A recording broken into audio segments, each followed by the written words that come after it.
Assalamualaikum warahmatullahi wabarakatuh. Kami dari kelompok 2 akan menjelaskan tentang aliran ilmu kalam yang berkembang setelah konflik antara Ali, Muawiyah, dan kelompok lainnya. Selamat menyimak. Jadi di sini aku mau ngejelasin tentang asal-usul dan sejarah singkat tentang aliran Khawarij. Nama Khawarij itu artinya yang keluar, karena mereka itu awalnya adalah pengikut Ali bin Abi Thalib yang keluar dari pasukannya karena tidak setuju dengan kebijakan tahkim atau arbitrase antara Ali dan Muawiyah. Yang kedua, nama mereka juga dikenal sebagai Haruriyah, yang berasal dari nama desa Harur yang berada di dekat Kufah, yang dimana menjadi tempat mereka berkumpul setelah memisahkan diri dari pasukan Ali. Sebenarnya, gejala Khawarij sudah tampak sejak zaman Nabi.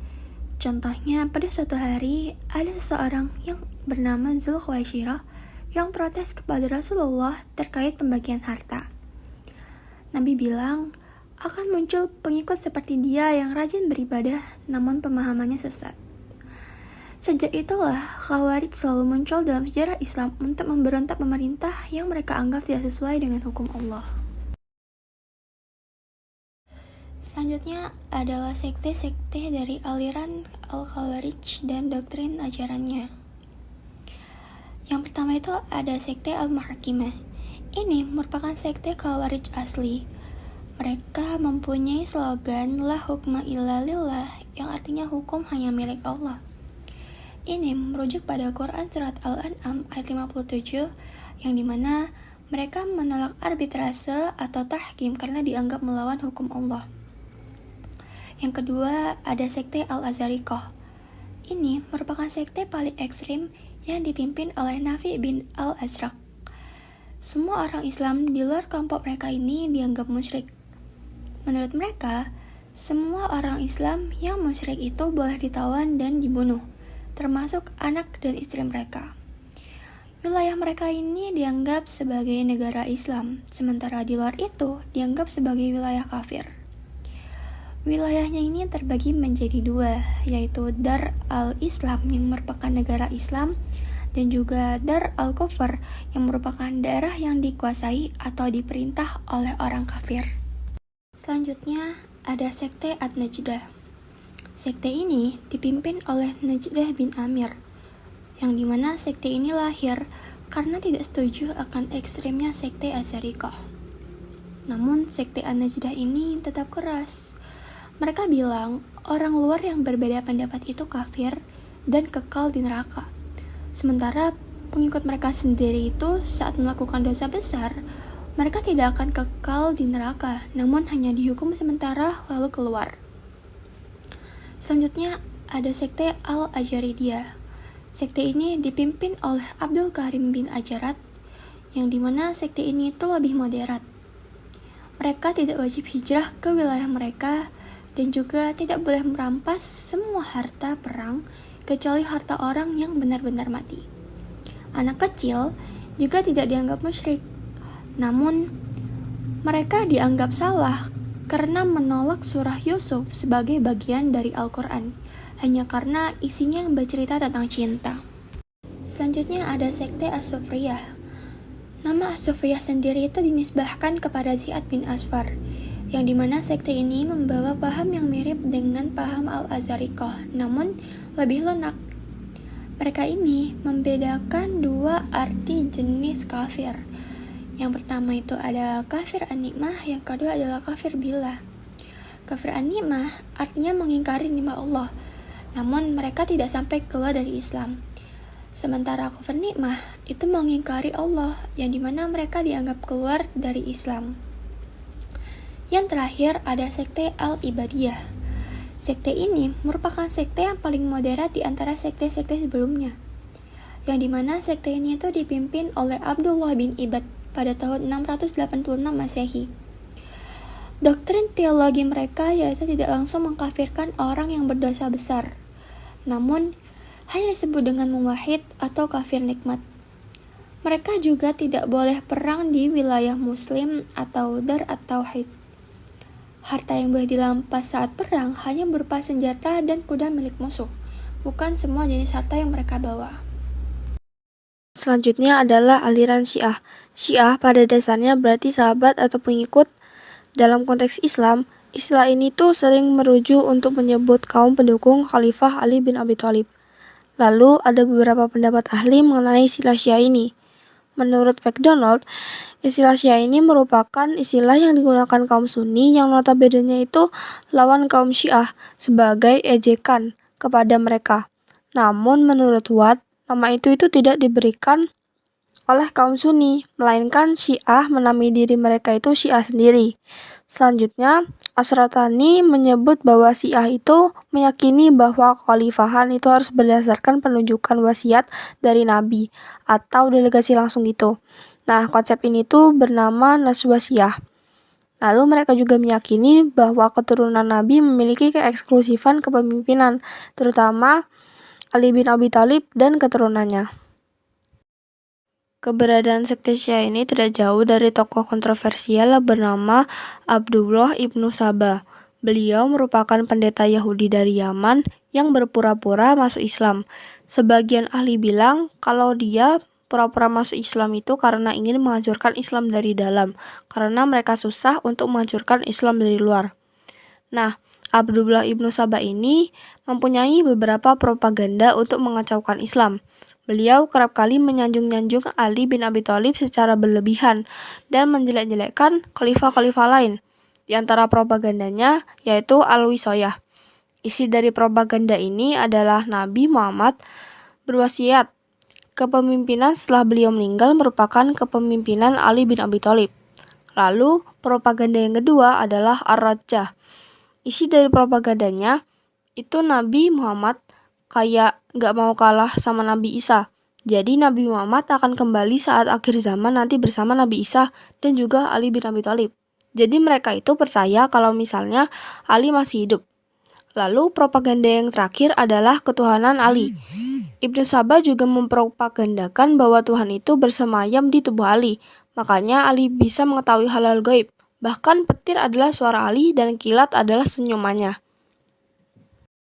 Syiah ini memiliki banyak sekali golongan-golongan dan sekte-sekte. Kiai Haji Sirajuddin Abbas menyebutkan bahwa Syiah itu terpecah belah menjadi 22 golongan. Namun golongan-golongan yang utama diantaranya adalah yang pertama adalah Syiah Zabaiyah. Nah, Syiah ini tuh kayak ekstrem banget gitu. Syiah ini tuh percaya kalau misalnya Malaikat Jibril telah salah menyampaikan wahyu. Jadi yang seharusnya menjadi nabi itu adalah Ali bin Abi Thalib, bukan Nabi Muhammad. Yang kedua adalah Syiah Kaisaniyah. Syiah ini tuh tidak percaya adanya roh Tuhan di tubuh Ali ataupun Ali itu adalah nabi.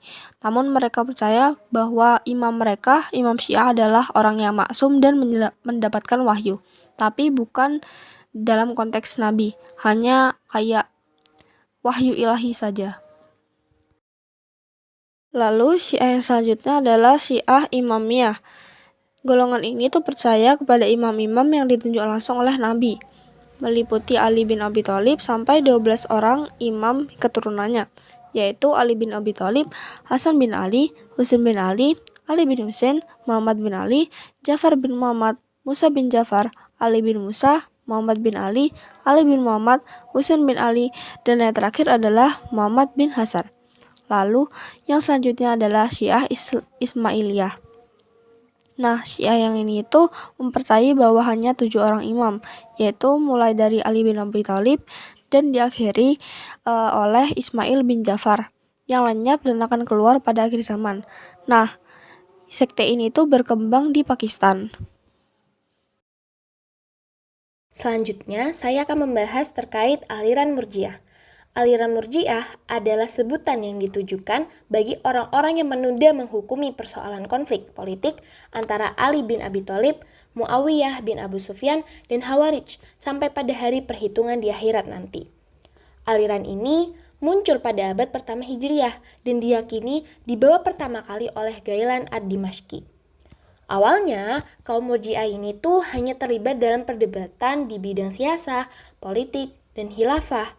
Tapi semakin berjalannya waktu, aliran ini juga terlibat dalam bidang teologi Islam.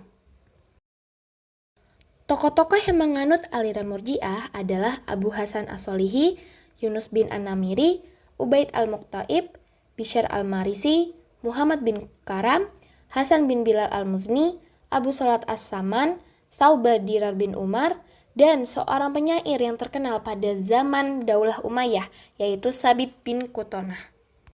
Untuk sekte-sekte Murji'ah itu dibagi menjadi dua, Murji'ah moderat dan Murji'ah ekstrim. Murji'ah moderat adalah golongan yang berpendapat bahwa hukum orang mukmin yang melakukan dosa besar ditunggu pada putusan akhir Allah di akhirat kelak.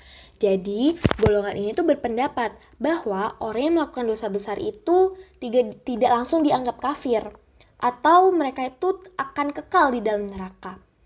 Mereka yang telah melakukan dosa besar akan diberikan hukum yang sesuai dengan besar dosa yang telah dia lakukan. Dan ada kemungkinan bahwa Allah akan mengampuni dosanya. Oleh karena itu, tidak akan masuk neraka sama sekali. Nah, bisa jadi orang yang melakukan dosa besar itu akan melakukan tobat, dan tobat itu akan diterima oleh Allah. Lalu yang kedua adalah Murji'ah ekstrim. Murji'ah ekstrim ini dibagi menjadi 4, yaitu Al-Jahmiyah, pengikut Jaham bin Safwan, yang berpendapat bahwa orang Islam yang percaya kepada Tuhan dan kemudian menyatakan kekufuran secara lisan tidaklah menjadi kafir, karena iman dan kufur tempatnya hanya di hati, dan apabila mati tetap penyandang predikat mukmin yang sempurna. Lalu yang kedua ada Al-Solihiyah, yaitu pengikut Abu Al-Hasan Al-Solihi. Nah, golongan itu berpendapat bahwa iman adalah mengetahui Tuhan dan kufur adalah tidak tahu kepada Tuhan. Dalam pengertian mereka, sembahyang tidaklah merupakan ibadah kepada Allah, karena yang disebut ibadah adalah iman kepadanya, dalam arti mengetahui. Lalu yang ketiga adalah Al-Yunusiyah. Nah, golongan ini tuh berpendapat bahwa melakukan maksiat atau pekerjaan-pekerjaan jahat tidaklah merusak iman.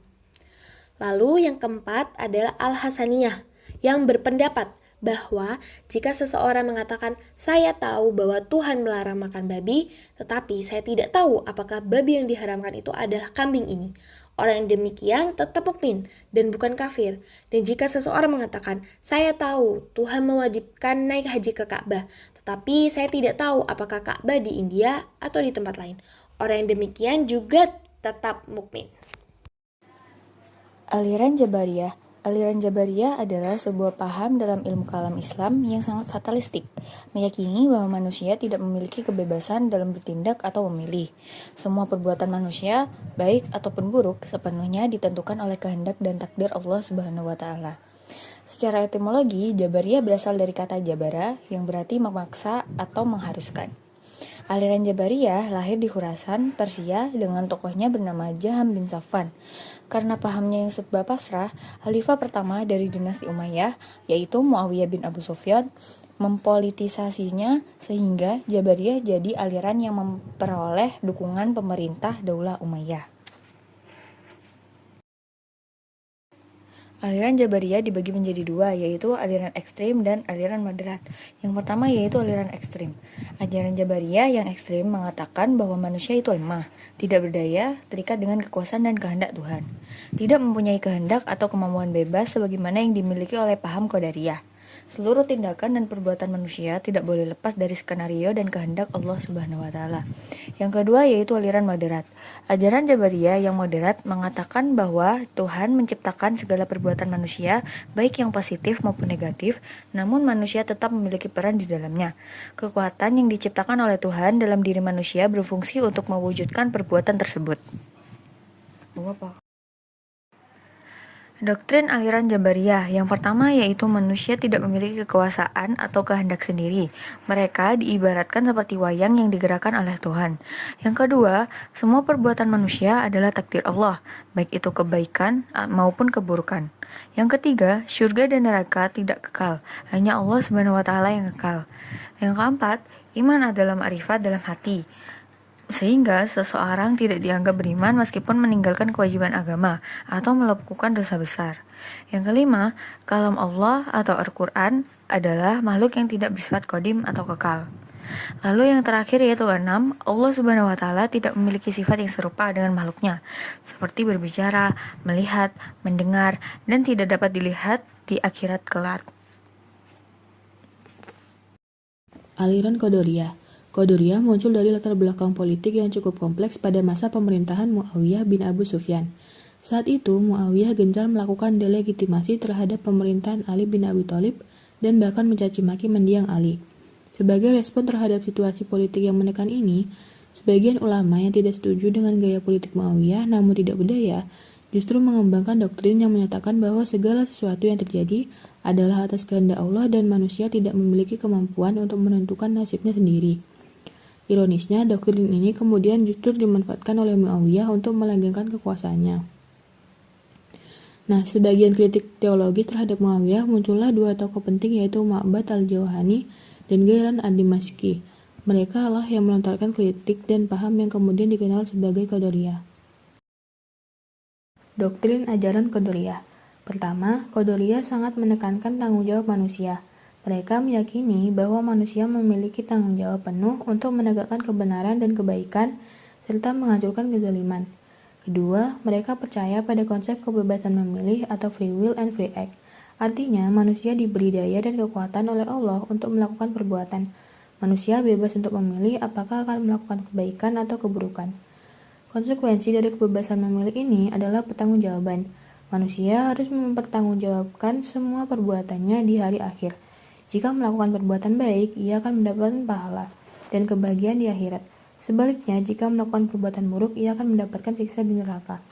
Qadariyah menegaskan bahwa manusia bukanlah majbur atau tidak dipaksa oleh Allah. Ini berarti manusia tidak boleh berpangku tangan melihat kezaliman dan keburukan. Mereka harus berjuang melawannya dan menegakkan kebenaran. Doktrin utama dari Ma'bad dan Ghailan adalah bahwa manusia memiliki kudrah atau kemampuan untuk mewujudkan suatu perbuatan. Inilah sebabnya paham mereka dinamakan Qadariyah. Ghailan al-Dimashqi sendiri dikenal gigih menyebarkan paham Qadariyah dengan mengkritik Bani Umayyah, yang sayangnya menyebabkan beliau sering dipenjara dan akhirnya dihukum mati pada masa Hisham bin Abdul al-Malik. Bagi Ghailan, konsep keadilan Tuhan sangat jelas. Kemampuan berbuat yang diberikan Tuhan itu menjadi milik manusia sendiri untuk digunakan. Jika digunakan untuk kebaikan sesuai Al-Quran dan Sunnah akan membawa kebahagiaan. Namun jika digunakan untuk keburukan, manusia harus mempertanggungjawabkannya.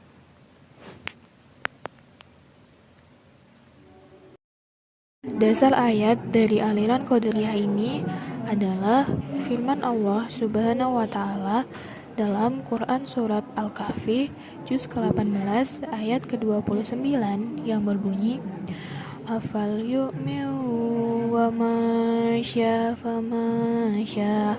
Artinya, barang siapa menghendaki untuk menjadi orang beriman, maka berimanlah, dan barang siapa menghendaki untuk menjadi orang kafir, maka kafirlah.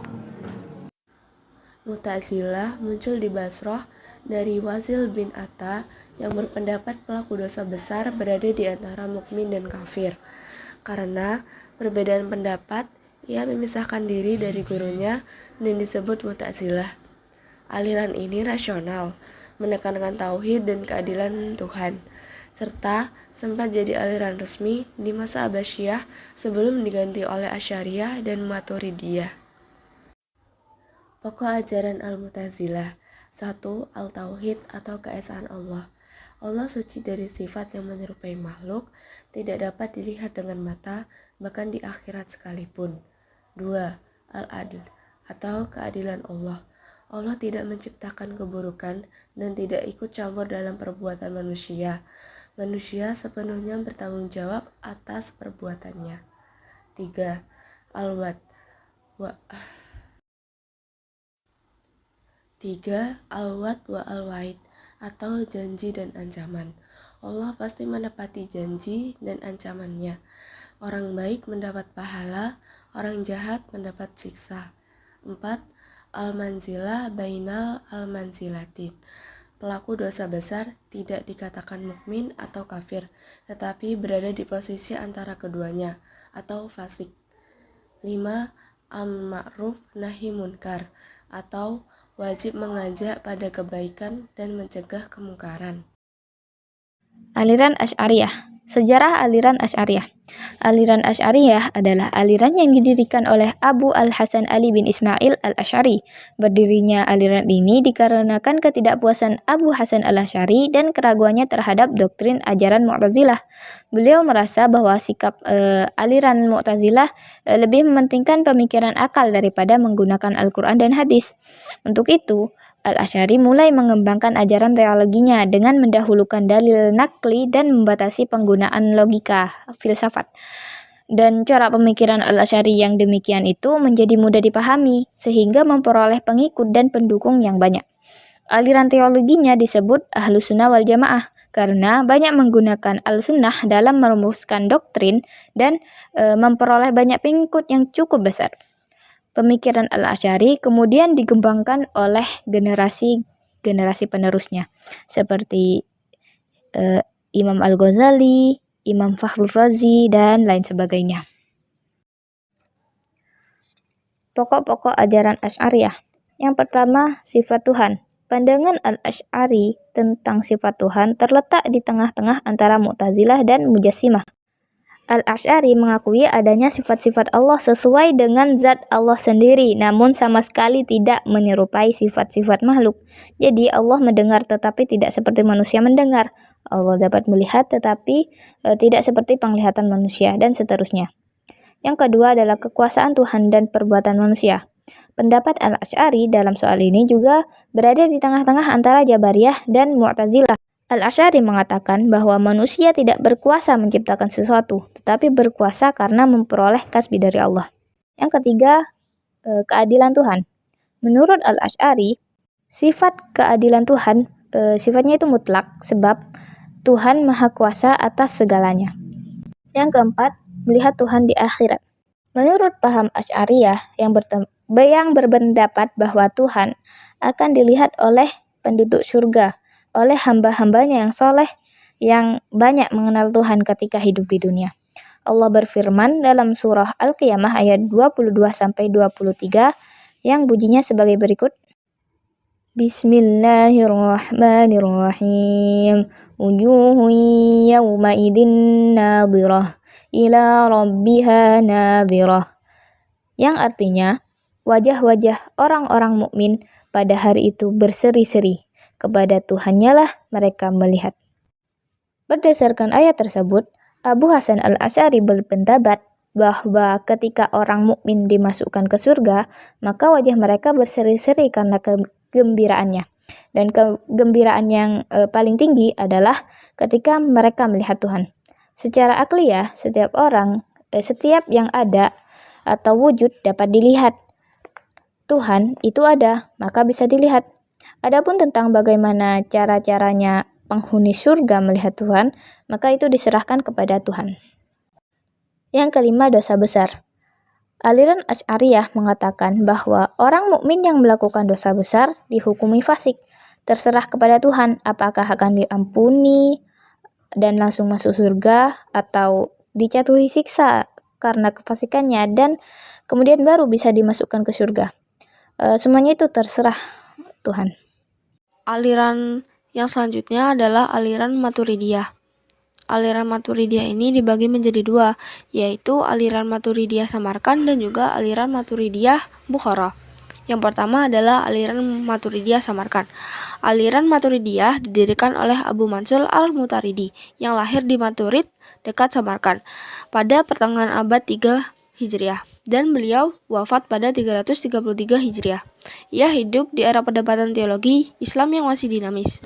Al-Maturidi berperan sebagai pembela Ahlus Sunnah wal Jamaah, menentang pemikiran Mu'tazilah, mirip dengan peran Imam Al-Asy'ari. Meski ada sedikit kemiripan dengan Mu'tazilah, corak pemikirannya lebih dekat dengan Al-Asy'ari. Dalam fikih, pengikut Maturidiyah menganut mazhab Hanafi. Karya utama Al-Maturidi mencakup kitab Al-Tauhid, lalu ada Ta'wilat Al-Quran, dan juga ada Bayan Wam Al-Mu'tazilah, yaitu kritik-kritik terhadap Mu'tazilah. Selanjutnya adalah pokok-pokok ajaran Maturidiyah Samarkand. Pokok-pokok ajaran ini terbagi menjadi 3. Yang pertama adalah kewajiban mengenal Tuhan. Akal manusia mampu mengetahui kewajiban mengenal Tuhan melalui penguatan alam, namun akal tidak bisa mengetahui hukum agama secara mandiri. Perbedaannya dengan Mu'tazilah adalah kalau Mu'tazilah mewajibkan pengetahuan Tuhan melalui akal, sedangkan Maturidiyah menegaskan kewajiban itu bersumber dari Tuhan. Lalu yang kedua adalah tentang kebaikan dan keburukan. Akal manusia hanya mampu menilai sebagian kebaikan atau keburukan objektif. Terdapat 3 kategori. Yang pertama adalah yang jelas baik atau buruk bagi akal, yang kedua adalah yang samar bagi akal, dan yang ketiga adalah yang hanya bisa ditentukan oleh syariat. Kewajiban agama mutlak berasal dari Tuhan, bukan akal. Ini bertolak belakang dengan Asy'ariyah yang menyatakan baik atau buruk sepenuhnya bergantung pada perintah atau larangan Tuhan. Yang ketiga adalah hikmah perbuatan Tuhan. Nah, Tuhan bertindak penuh kebijaksanaan dalam penciptaan dan perintahnya tanpa paksaan. Berbeda dengan Asy'ariyah dan Mu'tazilah. Maturidiyah menolak konsep kewajiban pada Tuhan karena bertentangan dengan kehendak mutlaknya. Lalu ada aliran Maturidiyah Bukhara. Aliran ini dikembangkan oleh Abu Yusr Muhammad bin Al-Husain bin Abdul Karim Al-Basdawi. Nah, pandangan mereka terhadap akal dan wahyu adalah mengetahui Tuhan dan mengetahui yang baik dan yang buruk dapat diketahui melalui akal. Sedangkan kewajiban berterima kasih kepada Tuhan serta kewajiban melaksanakan yang baik serta meninggalkan yang buruk hanya dapat diketahui melalui wahyu. Lalu pandangan mereka terhadap sifat-sifat Allah. Nah, aliran ini itu percaya bahwa Allah itu memiliki sifat-sifat. Kekekalan sifat-sifat Tuhan melekat dengan esensi Tuhan itu sendiri, bukan melalui kekekalan sifat-sifat. Tuhan tidak mempunyai sifat-sifat jasmani. Lalu, kalam Allah. Kalamullah, Al-Quran adalah sesuatu yang berdiri dengan zatnya. Sedangkan yang tersusun dalam bentuk surat, yang mempunyai akhir dan awal, jumlah dan bagian, bukanlah kalamullah secara hakikat, tetapi Al-Quran dalam bentuk kiasan atau majas. Lalu perbuatan manusia. Perbuatan Tuhan adalah penciptaan perbuatan manusia dan bukan penciptaan daya. Manusia hanyalah melakukan perbuatan yang diciptakan oleh Allah itu. Lalu janji dan ancaman. Menurut Al-Basdawi, tidak mungkin Tuhan melanggar janjinya untuk memberi upah kepada orang yang berbuat baik, dan nasib orang yang berdosa besar ditentukan oleh kehendak mutlak Tuhan. Jadi, jika Tuhan berkehendak untuk memberi ampun kepada orang yang berdosa, maka Tuhan akan memasukkannya bukan ke dalam neraka, tetapi ke surga. Dan jika Ia berkehendak untuk memberi hukuman kepadanya, Tuhan akan memasukkannya ke dalam neraka untuk sementara atau untuk selama-lamanya. Selanjutnya adalah perbandingan ajaran-ajaran ilmu kalam. Yang pertama itu terkait akal dan wahyu. Menurut aliran Mu'tazilah, akal itu bisa mengetahui tentang Tuhan, baik dan buruk, serta kewajiban bersyukur sebelum adanya wahyu. Sementara itu, wahyu hanya sebagai penguat dan pelengkap atau konfirmasi dan informasi mengenai pengetahuan akal. Baik dan buruk itu tidak ditentukan sepenuhnya oleh wahyu, karena wahyu hanya memperkuat dan menjelaskan apa yang belum diketahui oleh akal. Menurut aliran Asy'ariyah, akal tidak berperan dalam menentukan baik dan buruk, melainkan wahyulah yang sepenuhnya menentukan nilai kebaikan dan keburukan. Contohnya, bohong itu dianggap buruk, karena wahyulah yang menyatakannya demikian. Sementara menurut aliran Maturidiyah, yaitu ada 2 pendapat di antara Abu Mansur al-Maturidi dan Al-Basdawi. Menurut Abu Mansur al-Maturidi, akal bisa tahu sebagian hal, tapi wahyu juga dianggap penting. Akal itu bisa mengetahui Tuhan, bisa tahu tentang baik dan buruk, tapi untuk menentukan hukum atau kewajiban secara lengkap, manusia tetap butuh wahyu. Sementara menurut Al-Basdawi, akal itu lebih luas kemampuannya. Semua pengetahuan itu bisa diketahui atau dicapai oleh akal. Tapi, kewajiban agama seperti sholat, puasa tetap harus dari wahyu. Intinya, menurut Al-Basdawi itu, semua pengetahuan dapat dicapai oleh akal, sementara kewajiban datangnya hanya dari wahyu. Selanjutnya adalah tentang iman dan kufur. Menurut aliran Khawarij, iman itu harus dibuktikan dengan amal. Orang yang berdosa besar itu akan dianggap kafir oleh aliran Khawarij. Sementara orang mukmin yang berdosa itu akan langsung keluar dari Islam. Yang kedua, menurut aliran Murji'ah, iman itu cukup ditunjukkan dengan ikrar atau pengakuan secara lisan atau ucapan dan percaya. Amal juga tidak termasuk unsur iman. Sekalipun berbuat dosa, tidak akan membatalkan iman seseorang. Sedangkan menurut aliran Mu'tazilah, iman itu adalah perpaduan dari ikrar atau pengakuan dan tasdik, yaitu membenarkan dan meyakini, dan juga perpaduan dari amal. Dosa besar itu dianggap fasik. Fasik itu kondisi di antara mukmin dan kafir. Jadi fasik ini berada di tengah-tengah antara mukmin dan kafir. Menurut mereka, amal itu sangat berpengaruh terhadap iman seseorang. Yang terakhir yaitu menurut aliran Asy'ariyah. Menurut mereka, iman itu adalah gabungan dari ikrar atau ungkapan dan tasdik atau kepercayaan dan keyakinan. Sementara itu, Islam memiliki lingkup yang lebih luas terkait syariat dan pengalaman. Iman bisa kuat atau lemah tergantung amal perbuatan yang dilakukan. Sebagai orang yang beriman, itu tidak cukup hanya dengan iman atau Islam saja, melainkan keduanya harus dipadukan. Iman yang kokoh itu harus dijalin dengan ketaatan. Maka dari itu, iman dan Islam itu tidak bisa dipisahkan atau keduanya itu saling berkaitan. Yang ketiga yaitu perbuatan manusia. Menurut aliran Jabariyah memandang manusia tidak mempunyai pilihan. Manusia dalam perbuatannya adalah majbur atau terpaksa. Manusia digerakkan Allah, sebagaimana benda-benda yang mati dan tak bernyawa dapat bergerak hanya karena digerakkan oleh Tuhan. Lalu, menurut aliran Mu'tazilah, manusia sendirilah yang menentukan perbuatannya, baik perbuatan jahat maupun perbuatan baik. Begitu pula iman dan kufur. Manusia dianggap bertanggung jawab penuh atas perbuatannya, karena memiliki kebebasan memilih, sehingga pahala dan siksa menjadi relevan. Dalam pandangan ini, Tuhan tidak terlibat langsung dalam perbuatan manusia. Lalu, menurut aliran Asy'ariyah, manusia lemah dan bergantung pada kehendak Tuhan. Al-Asy'ari menggunakan konsep kasb atau perolehan untuk menjelaskan bahwa perbuatan manusia sebenarnya diciptakan oleh Allah, sementara manusia hanya memperoleh perbuatan itu melalui daya yang juga diciptakan Allah. Jadi, semua perbuatan manusia, baik sadar maupun refleks, hakikatnya berasal dari Allah. Lalu yang terakhir yaitu menurut aliran Maturidiyah. Maturidiyah samarkan membatasi kekuasaan mutlak Tuhan.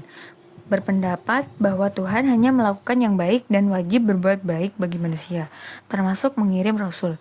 Sebaliknya, Maturidiyah Bukhara sependapat dengan Asy'ariyah bahwa Tuhan tidak memiliki kewajiban, namun pasti menepati janjinya. Kekuasaan dan kehendak Tuhan bersifat jaiz atau tidak wajib. Yang keempat yaitu kehendak mutlak dan keadilan Tuhan. Menurut aliran Mu'tazilah, kekuasaan Allah tidak mutlak karena dibatasi oleh ketetapannya sendiri.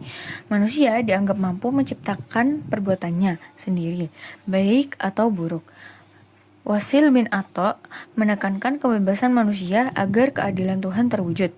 Paham ini didasarkan pada prinsip keadilan Allah, yaitu manusia tidak dibebani tanpa diberi kemampuan dan kebebasan. Karena itu, pahala dan siksa diberikan sesuai dengan perbuatan manusia. Lalu menurut aliran Asy'ariyah menyatakan bahwa Allah memiliki kekuasaan mutlak dan segala sesuatu, termasuk perbuatan manusia, terjadi atas kehendaknya. Manusia tidak memiliki kebebasan mutlak dalam berkehendak, karena jika ada sesuatu terjadi tanpa kehendak Allah, itu berarti Allah lemah atau lupa, yang mustahil baginya. Nah, itu tadi pembahasan mengenai aliran-aliran ilmu kalam yang sangat beragam. Sekian dan terima kasih dari kelompok kita. Wassalamualaikum warahmatullahi wabarakatuh.